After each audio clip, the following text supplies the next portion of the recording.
Hello बच्चों, कैसे हैं आप लोग? होप सो ठीक ही होंगे। आज हम लोग एक टॉपिक शुरू करने जा रहे हैं, calculation of specific heat of any process. Thermodynamics part है ये, इसका एक सब टॉपिक है। चलिए स्टार्ट करते हैं। जैसे हमारे पास कुछ प्रोसेस होती हैं, पहले हम उनको समझ लेते हैं। जैसे हमारे पास एक process isobaric process. Isobaric process isobaric process में प्रेशर कांस्टेंट होता है, प्रेशर कांस्टेंट होगा। आइसोकोरिक प्रोसेस जो है, आइसोकोरिक प्रोसेस वॉल्यूम कांस्टेंट होगा, वॉल्यूम कांस्टेंट होगा। ठीक है। Isothermal process, isothermal process temperature constant होगा। ठीक है। ऊपर आइसोकोरिक प्रोसेस में वॉल्यूम कांस्टेंट होता है, मैं डब्ल्यू लिख रहा हूँ, वॉल्यूम कांस्टेंट होगा। और इसके बाद आता है adiabatic process. Adiabatic process, adiabatic process में क्यू, डेल्टा क्यू जीरो होता है, यानी हीट ट्रांसफर अलाउड नहीं होता है। ये कुछ प्रोसेस होती है, हर प्रोसेस की अपनी स्पेसिफिक हीट क्या होगी। जैसे आपने अगर हीट ट्रांसफर पढ़ा हो कैलोरीमेट्री में, Q equal to M S delta T होता है, जैसे एम सी डेल्टा टी। किसी प्रोसेस की स्पेसिफिक हीट क्यू वाले फॉर्मूले से एम सी डेल्टा टी, यानी किसी पर्टिकुलर प्रोसेस दौरान अगर आप टेम्परेचर डेल्टा टी बढ़ाना चाहते हो, आपको क्यू हीट दी गई है और एम मास ऑफ गैस है, तो एम सी डेल्टा टी हो जाएगा। मोल की बात कर रहा हूँ तो म्यू हो जाएगा, ठीक है ना। एन सी डेल्टा टी हो जाएगा। अगर मोल्स पे काउंट करें तो क्यू को मोल स्पेसिफिक हीट है तो एन सी डेल्टा टी से लिख सकते हैं। सी उस प्रोसेस की स्पेसिफिक हीट कहलाएगी। C is the specific heat of particular process. Gas में इन्फाइनाइट टाइप की प्रोसेस हो सकती है, कुछ भी कांस्टेंट कर दें, कुछ भी कह दें, ठीक है। तो इन्फाइनाइट टाइप की प्रोसेस हो सकती है गैस में। तो चलिए हम पर्टिकुलर एक फॉर्मूला ले लेते हैं। तो एनी पॉलीट्रॉपिक प्रोसेस अगर मैं बात करूं, एनी प्रोसेस जिसको हम पॉलीट्रॉपिक प्रोसेस कहते हैं, पॉलीट्रॉपिक प्रोसेस पे हम बात करने जा रहे हैं। एनी पॉलीट्रॉपिक प्रोसेस जिसका इक्वेशन होता है पी वी की power alpha equal to constant. ध्यान दें, यहाँ पे alpha is not equal to 1 के लिए वैलिड है, ठीक है। हाँ, ये अल्फा लेस देन 1 भी हो सकता है, अल्फा ग्रेटर देन 1 भी हो सकता है, ठीक है।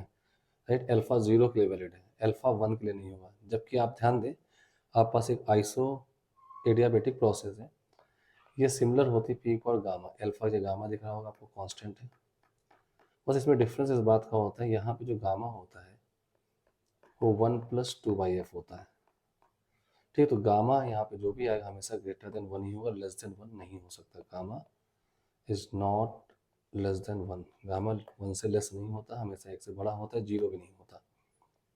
Not equal to less than 1, sorry less than 1, ठीक है।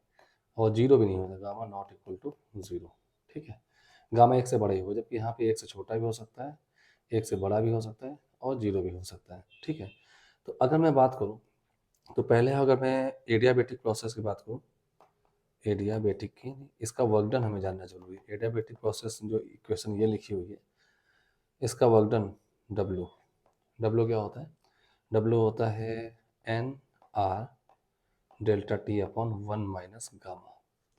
ऐसे पॉलीट्रॉपिक प्रोसेस का जो वर्क डन आएगा वो होगा N R delta T upon 1 minus alpha. Alpha is not equal to 1, ये चीज़ ध्यान रखिएगा, ठीक है। ये वर्क डन का फॉर्मूला होता है किसी भी पॉलीट्रॉपिक प्रोसेस के लिए।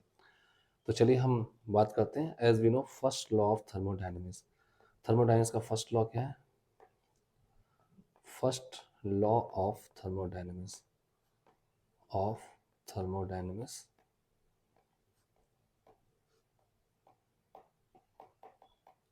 फर्स्ट लॉ ऑफ थर्मोडायनेमिक्स की बात करें तो आप कह सकते हैं Q equal to delta U plus W।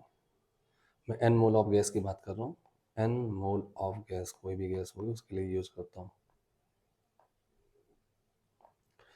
Q होता है एन सी डेल्टा टी। सी उस प्रोसेस की स्पेसिफिक हीट, हमें वही निकालना है। डेल्टा यू, किसी भी प्रोसेस की बात करें, डेल्टा यू जो होता है N C V delta T होता है। अगर मैं बात कर लूँ, आपको पता हो यू की वैल्यू होती है F/2 एन आर टी, तो डेल्टा यू जो आएगा F/2 N R delta T हो जाएगा। और अगर मैं इनमें से बात करूँ एफ एन और डेल्टा टी अलग कर दूँ, तो Fr/2 जो आपके पास होता है Fr/2, इसी को किसी गैस का Cv कहा जाता है, तो ये Cv डेल्टा टी, ये फॉर्मूला बन जाता है।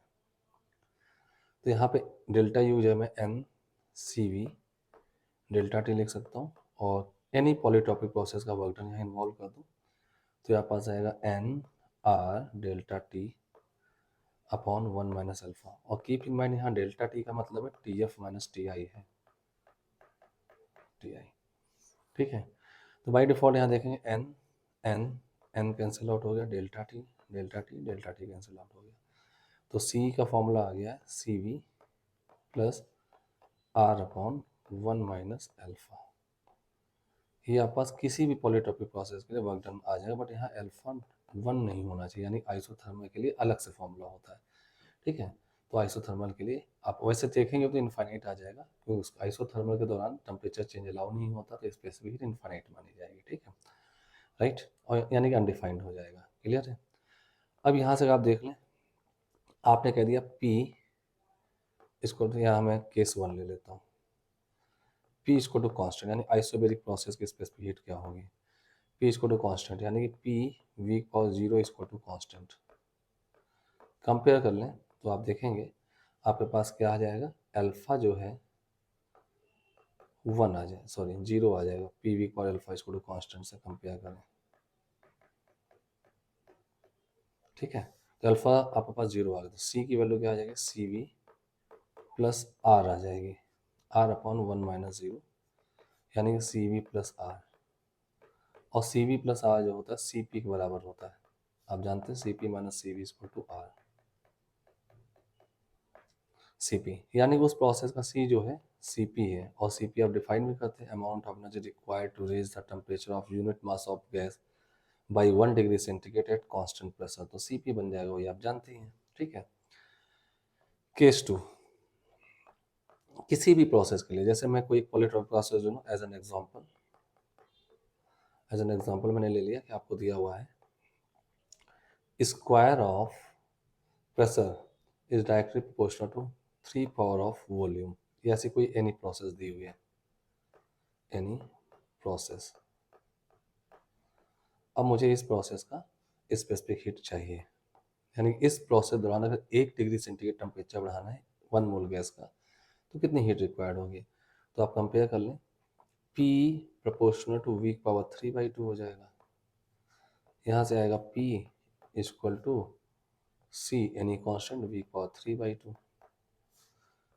यहाँ आएगा P अपॉन वीक पावर 3/2 इक्वल टू कांस्टेंट, तो P वीक power minus 3/2 equal to constant. ये आपके पास प्रोसेस होगी पी वी के टर्म पे। अब इसको कंपेयर कर लेते हैं अपने फॉर्मूले से, तो यहाँ पे आप देखेंगे पी वी की power alpha equal to constant से कंपेयर किया जाए इसका, तो हमारे पास क्या आ जाएगा, अल्फा इक्वल टू -3/2, ये आ गया। तो आपके पास specific heat of the process जो आएगी, स्पेसिफिक हीट ऑफ प्रोसेस, तो आपके पास आ जाएगी C equal to C V plus R upon 1 minus alpha, C V plus R upon 1 minus 3/2, और आपको पता है सी वी होता है Fr/2, सी वी कितना होता है Fr/2, तो सी वी को आप लिख देंगे Fr/2 plus R upon 1 plus 3/2, तो 5, 3 प्लस 5/2 हो तो 5/2, ये आपके पास आ गया, ठीक है। अब यहाँ पे गैस का नाम दिया हो मोनो, डाया या पॉली, कोई भी दिया होगा, तो आप उसका एफ आप डिफाइन कर देंगे, और यहाँ देखें तो यही आपका आंसर बन जाता है। एफ जो भी दिया हो गैस का वो लगा देंगे, आर दिया सॉल्व कर देंगे, you will get the answer.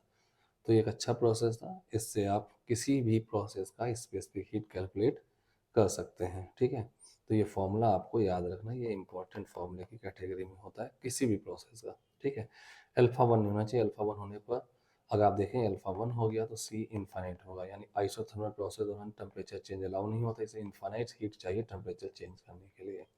तो मैथमेटिकली हम इसको ऐसे डिफाइन कर सकते हैं। ठीक है, तो एक अच्छा प्रॉब्लम था, आप किसी भी प्रोसेस का स्पेसिफिक हीट निकाल सकते हैं। तो चलिए मिलते हैं नेक्स्ट क्लास में नेक्स्ट वीडियो के साथ एक नए कॉन्सेप्ट के साथ। तब तक के लिए keep on watching, stay tune and stay your hard working. ठीक है, हार्ड वर्क करते रहें, सक्सेस का कोई दूसरा मंत्र नहीं होता है, सिर्फ हार्ड वर्क ही सक्सेस का एक अच्छा मंत्र होता है। ठीक है, ओके, थैंक यू।